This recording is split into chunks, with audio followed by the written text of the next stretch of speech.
With so many religions, belief systems, and spiritual leaders in the world, do you ever wonder whether something or someone is actually from God? And is there a way to test for this?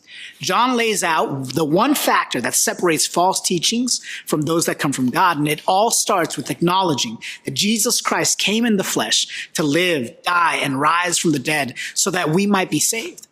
1 John 4 opens with an exhortation for believers to stay observant, reminding us that there are many false teachings and false prophets in the world.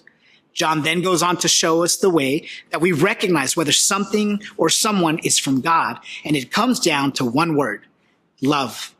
That's it. Love. God is love, and whoever loves has been born of God and knows God. And because he loves us, we are called to love one another. Right in the middle of this passage is verse 9. It says this is how God showed his love among us, that he sent his one and only Son into the world, that we might live through him.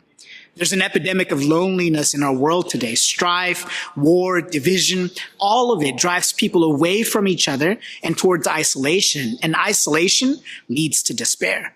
But this is not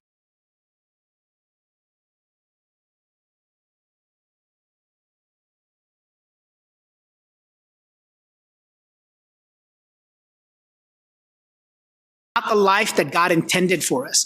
You and I, as followers of Christ, have a calling and a responsibility to show people the way, to point them to Jesus, who is the truth that sets people free. And this isn't just a sermon to be preached, it's a life to be lived, to love others the way that God first loved us. For me personally, I can't help but get emotional when I think about everything that Jesus forgave me of, how he died for my sins, my guilt, my shame, and that there's nothing that can separate me from his love. Because of that, I want to love others just as he loved me. And I want to encourage you to do the same. Today, love big.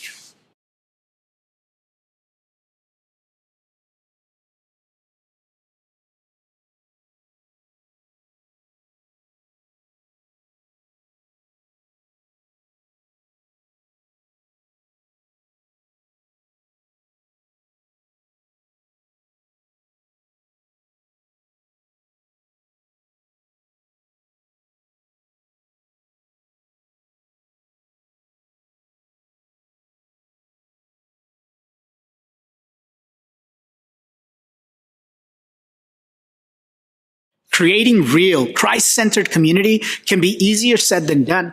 If you're looking for practical ways you can find the relationships you need, check out the Way Back to One Another Bible Plan. This plan explores what meaningful connection looks like in our world today.